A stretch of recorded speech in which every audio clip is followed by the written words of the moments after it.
Here at Stealthywood Inc., we're facing a new challenge. We want to stabilize our cash flow.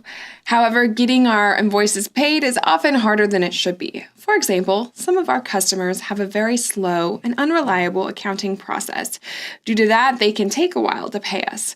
A customer even lost his invoices from us in a pile of magazines, even though he planned to do the payment that very day. What bad luck. Luckily, though, with Odoo Accounting, it's very easy to do follow-ups on unpaid invoices. I decided to run my follow-ups once a week after I make sure that all bank statements and payments have been reconciled. This way, I'm not sending an email or a letter to a customer who's already paid. Even though it might not be the most pleasant part of my business, it's something that shouldn't be overlooked. The first thing to do is to make sure that my payment terms are correctly set up, as we've seen in another video. With brief payment terms, my customers probably won't put my invoices on the pile of payments to do later, but will rather pay directly. Incentives and late payment fees are also quite useful for getting paid on time. But even then, delays can happen, and I know there's nothing wrong with politely reminding my customers to pay us for the good work we do at Stealthywood Inc. This way, I can keep my cash flow stable and make sure we also have constantly enough money to pay our suppliers and employees on time. So let's see how we can handle follow-ups with Odoo. All right, here I am on my database for my company, Stealthywood Inc. Let's first jump into the accounting module, and then we're going to create a new invoice by clicking on the New Invoice button. From here, let's choose our customer, and of course, the product as well. And I'm also going to say when the customer needs to pay, or by when they need to pay. All right, so within 15 days. Okay, and as you can see, that will automatically change the due date here. And we're actually also going to make the invoice date earlier than today, which is April 11th, because I want to show you what will happen when the payment is overdue. So let's go ahead and select March 5th. Okay, then the due date becomes March 20th, and we're going to validate this. Once it's validated, let's go ahead and look at the contact template by clicking on our customer's name. All right, so here we are on the contact template. If I look at the top, I'm going to see the amount that they owe me. So what's due? Now, when I click on this, I'm going to have the possibility to send them a reminder email for this payment. As we can see, they have one invoice. If there are multiple, they'll be listed here. We see the due date of the invoice, or the date of the invoice, and the due date for the payment as well, which was March 20th, and it's in red because it's overdue. All right, then we also have other information here as well. So I do want to send them a reminder email, okay? If I want to change the body of the email, I simply have to click, and then I can modify it. So I can say, best regards, Amy Caroline from Stealthywood Inc. All right, just like that. I'm going to save this because I'm going to use it again later. All right, and then we can save. And then we can either print, which will generate a PDF, okay, or we can send by email. So let's go ahead and do that right now. And I see that my email was successful. If I scroll down and look at the chatter, I can see that here as well, that I just sent an email. All right, so that's really cool. As we can see, we can also make this automatic. Okay, so right now, if I have auto selected, then I'm going to see that the next reminder date will be on the 25th of April. All right, something else that's really cool from here is we can also mark if they are a good debtor or not. So we see this little gray dot. If I hover over it, I'll see that they are a normal debtor. If I click on it, then I can say if they are a good debtor or a bad debtor. So let's go ahead and say they're a good debtor. All right, even though their payment is late, that's okay. We're forgiving. So let's go ahead and mark this as done, or I can select remind me later. But now I'm going to mark it as done. Okay, good job. We get a little smiley here.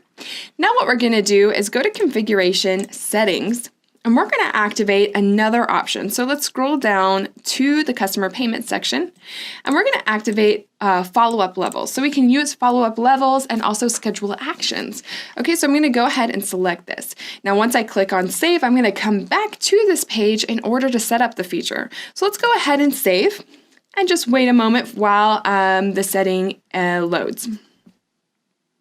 And once it's done, we're going to go back to this page. Okay, and scroll back down to the customer payment section and go ahead and click on this button, follow-up levels. All right, so once we're here, we're going to see all of our follow-up actions. Okay, so we have our first reminder email, second reminder email, and more. We also see when the action will happen and also what it is. So send an email, print a letter, send a letter, or even if there's a manual action type. So let's go ahead and edit one. We're going to click on the edit button. We're going to edit our first reminder email. However, if we would like to create a new one, we simply have to add a line right here. So let's go ahead and say first reminder email. Okay, so first of all, we'll say after how many days that it's overdue that we'll do the following actions. If you want to send a reminder before the due date is reached, you can simply put a dash before the number of days, just like that, or minus. Okay, so here we say we're going to send an email, print a letter, and I can also say manual action as well, which is what I'm going to do. Once I select this option, I have some additional fields here. I can assign a responsible if I would like to. It's not mandatory though. However, I do need to say the action type. So in this case, it's going to be to do. Okay, and then also I need to say the action as well. So I'm going to say check if paid. All right, and then we can scroll down. If we're sending a letter or an email, we can change the template if we would like to. So I'm going to go ahead and paste what I copied earlier. So best regards, Amy Caroline from Stealthywood Inc. All right, and then we're going to go ahead and save this and then click save again. Okay, we really want to be sure that everything is saved here. Then we're going to go back to our accounting overview and create a new invoice. Okay, so I'm going to do that simply with the same customer. Okay, and I'm just going to duplicate it. We're going to duplicate, and then we're going to validate. But first, of course, I need to add that invoice date in the past. So let's say the 5th again. All right, looks good. We're going to validate this. Okay, again, if I click on the customer, I'm going to see the amount that's due. But let's go to customers and then follow-up reports right here. All right, so once I click on this, I'm going to see all of the customers or all of the invoices that are in need of action. Okay, so first of all, I have the total that's overdue and also the follow-up status as well. So I see if it's with overdue invoices or if it's in need of action. So let's go ahead and select our customer right here, go to action, and we're going to click on process follow-up. Now, once we do that, it's going to generate a PDF for me right here, which I can go ahead and check out. All right, I see that now it includes both invoices. Okay, so both invoices that I created. All right, now if I go and click on the customer, so let's go back. Okay, I'm going to check out what I have here. If I scroll down in the chatter, I see that the follow-up letter has been printed. Okay, so when I process that, the history is here in the chatter. And then I can also see that action that we created in our follow-up levels. So I need to check if it's paid, and that's due today. All right, so these are just a lot of really great ways to be sure that your customers pay on time, which is both good for you and your customers. All right, and you can do this every day, week, or month, preferably after reconciling the payments, just to make sure that the status of the invoices are up to date and you don't send a follow-up message or letter to a customer who's already paid. That might be embarrassing. That's all for this video. Thank you for watching.